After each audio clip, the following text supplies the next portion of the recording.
마태복음 21장 23절에서 27절까지의 말씀입니다. 우리가 함께 읽겠습니다. 23절부터 27절까지 시작. 예수께서 성전에 들어가 가르치실새 대제사장들과 백성의 장로들이 나와 이르되 네가 무슨 권위로 이런 일을 하느냐? 또 누가 이 권위를 주었느냐? 예수께서 대답하시되 나도 한 말을 너희에게 물으리니 너희가 대답하면 나도 무슨 권위로 이런 일을 하는지 이르리라. 요한의 세례가 어디로부터 왔느냐? 하늘로부터냐 사람으로부터냐?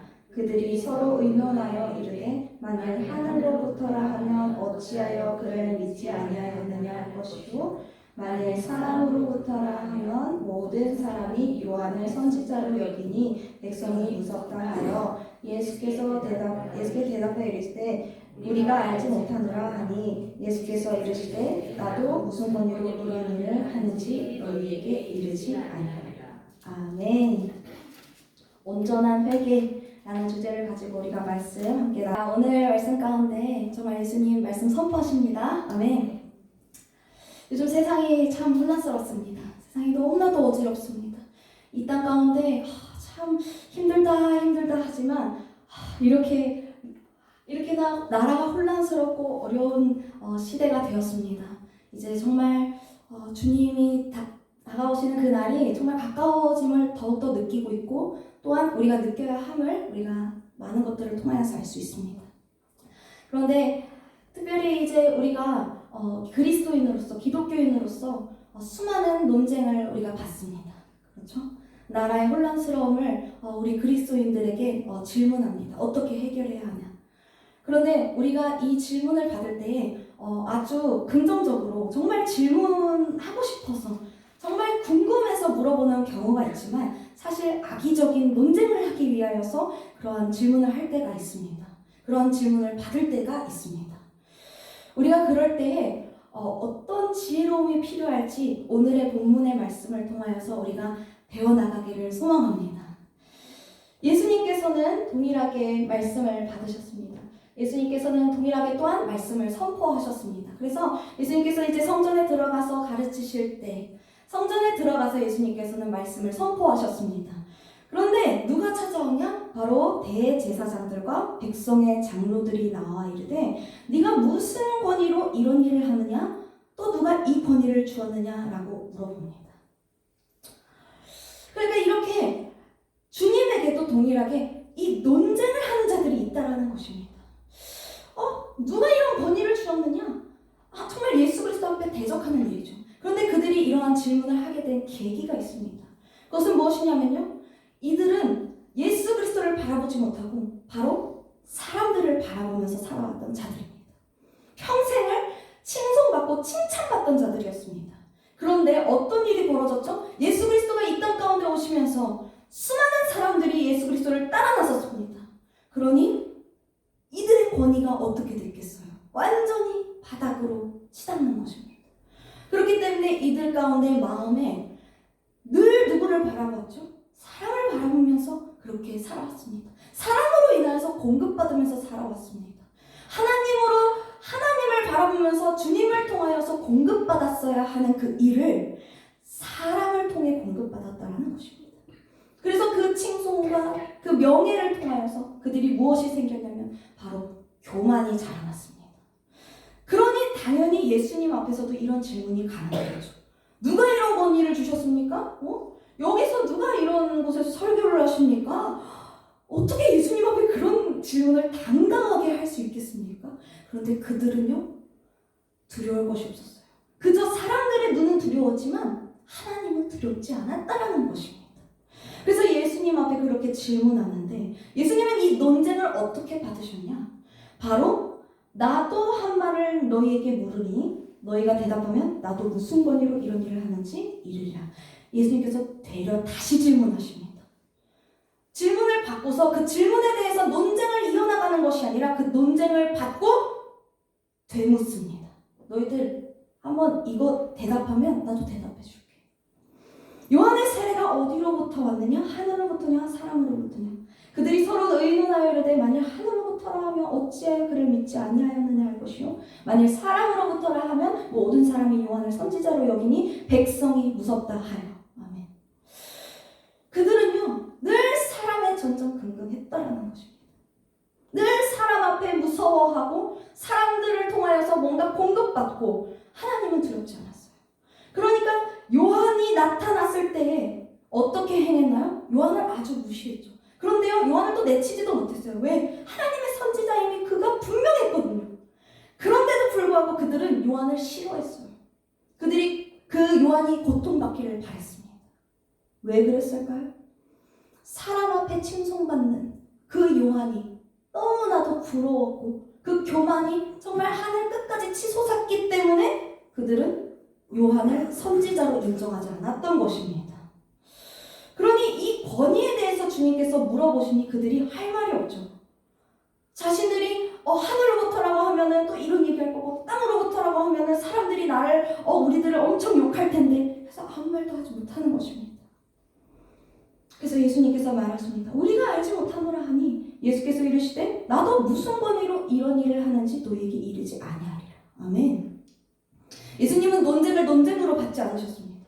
논쟁을 받고 질문으로 지혜롭게 말씀하셨습니다. 우리 삶 가운데 그럴 때가 있습니다.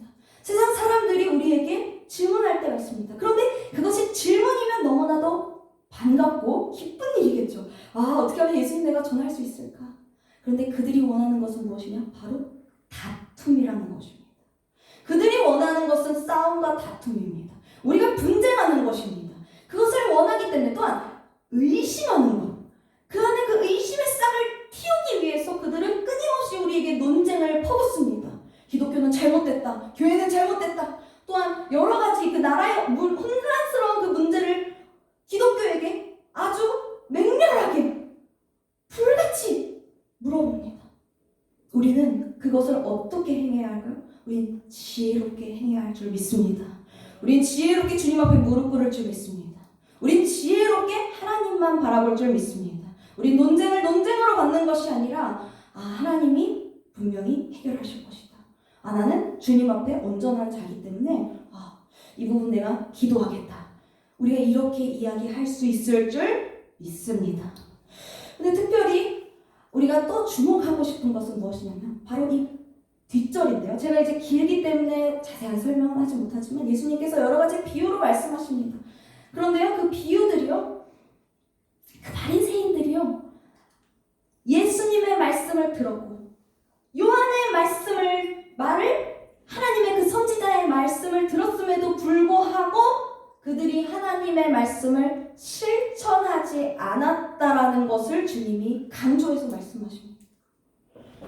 주님이 동일하게 우리에게 말씀하고 계십니다. 오늘도 동일하게 말씀하셨습니다. 그런데요, 이들은 누구에게 주목했냐? 바로 세상 사람들 앞에서 두려워 떨었다라는 것입니다. 사람을 바라봤다라는 것입니다. 우리가 이것을 정말 가슴속에 새기길 원합니다. 우리는 사람을 두려워하지 않을 줄 믿습니다. 우리는 사람을 두려워할 것이 아니라 하나님을 두려워해야 합니다. 주님은 이 땅 가운데 왜 오셨습니까? 우리의 죄를 용서하기 위해서 이 땅 가운데 오셨습니다. 내 죄를 사하기 위해서 이 땅 가운데 오셨습니다. 죽으러 오셨습니다. 왜? 나를 너무나도 사랑하기 때문에, 나를 사랑하기 때문에 오셨습니다. 우리는 그 예수 그리스도를 믿으면 천국문 가운데 들어가는데 믿기만 하면 끝나는 것이 아닙니다. 믿고 행해야 합니다. 예수님께서는 이 말씀을 들었음에도 불구하고 그 말씀을 행하지 않는 자들을 비난합니다. 우리가 어떤 행동을 해왔는지 되돌아보기를 소망하는데요. 특별히 무엇이냐? 우리가 이 말씀을 듣고 분명히 이럴 것입니다. 누군가가 떠오른다. 이 사람에게 내가 이런 말을 좀 전해줘야지. 이런 생각을 자주 합니다.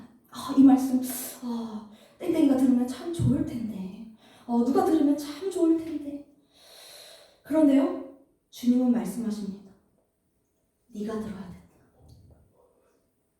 너에게 해당하는 말씀입니다.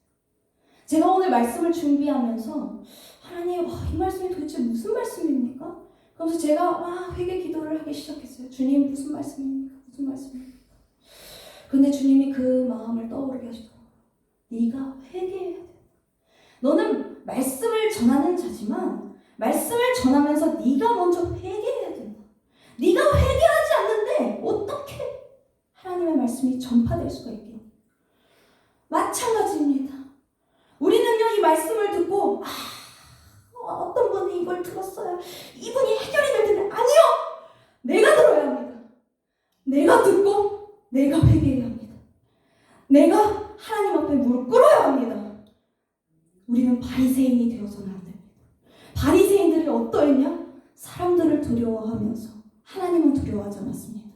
나에게 하는 말씀임에도 불구하고 사람들에게 해당한다고 생각했습니다. 세상 사람들에게 나는 아니야, 다른 사람이야. 네가 들어야지. 난 온전해. 난 거룩해. 아닙니다. 우리는 이 바리새인들의 이 생각 속에서 벗어나야 합니다. 완전히 벗어나야 합니다. 우리가 말씀을 들었다면요, 누군가가 떠오르더라도요, 그 자를 위하여서 기도하기 이전에 내가 먼저 회개해야 된다는 것입니다. 내 안에 숨겨진 죄가 무엇인가?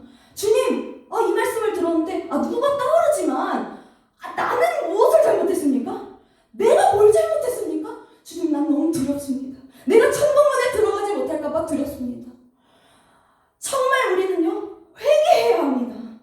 이 시대는 정말 마지막 시대로 달려가고 있습니다. 그렇다면요, 우리가 세상 가운데 마지막 시대라고 외치기 이전에 내가 먼저 변화되어야 한다라는 것입니다. 내가 먼저 하나님 앞에 무릎 꿇고 정말 오늘이 마지막인 것처럼 내가 오늘을 마지막으로 둔다면 내가 주변 사람들에게 무슨 말을 해줄 수 있을까? 오늘이 마지막이라면 내 가족에게 내가 어떠한 언행을 실천할 수 있을까? 마지막으로는 오늘이 마지막이라면 내가 죽었을 때 하나님께서 나를 어떻게 바라보실까? 하나님이 나를 어떻게 말씀하실까? 내가 무슨 죄를 지었을까? 내가 어떻게 행동했어야 됐을까를 우리는 주목해야 하는 것입니다. 우리는 오늘 이 자리 가운데 깨달았습니다. 오늘 이 자리 가운데 진정으로 회개의 장이 열리기를 소망합니다. 회개의 문이 열리기를 소망합니다. 마귀는요, 너 잘못한 거 없다고 이야기해요. 저 사람이 잘못했잖아. 저 사람이 나를 힘들게 했잖아. 아닙니다. 내 안의 죄성 때문입니다. 내 안의 죄 때문입니다. 또한 두 번째, 내가 오늘이 마지막이라면 주님이 이 죄를 다 계산하고 계신다라는 것입니다. 설령 남이 나에게 잘못했다 하더라도 내가 남에게 잘못한 그것을 다 주님이 주목하고 계시다라는 그 사실입니다. 주님은요, 회개하기를 간절히 소망하고 계십니다. 바리새인들과 같이 와서 따지고 드는 것이 아니라, 논쟁하고 싸우는 것이 아니라 하나님 앞에 무릎 꿇고 내 죄가 무엇인가, 내가 무엇을 잘못했나, 우리가 그것을 돌아보기를 간절히 소망합니다. 마지막으로는 우리가 예수 복음으로 기쁨을 누려야 합니다. 아멘. 우리가 그저 죄인임을 고백하고 난 죄인이다 슬프게 살아가는 것이 아니라, 우리가 죄인임을 고백하고 우리는 무엇을 얻었죠? 구원을 얻었습니다. 아멘. 우리는 구원을 얻었기 때문에 이 구원의 감격과 기쁨을 가지고 매일을 살아내야 합니다. 우리는 죄인으로서 살아가는 것이 아니라, 하나님 감사합니다. 하나님, 내게 이 가족을 허락하시며 감사합니다. 그래, 오늘이 마지막이라면 이런 짜증이 나는 것도 얼마나 기쁘냐? 이렇게 화나는 것도 마지막인데 얼마나 감사하냐? 우리가 주님 앞에 그렇게 고백할 줄 믿습니다. 아멘. 우리 함께 기도하며 나아가겠습니다.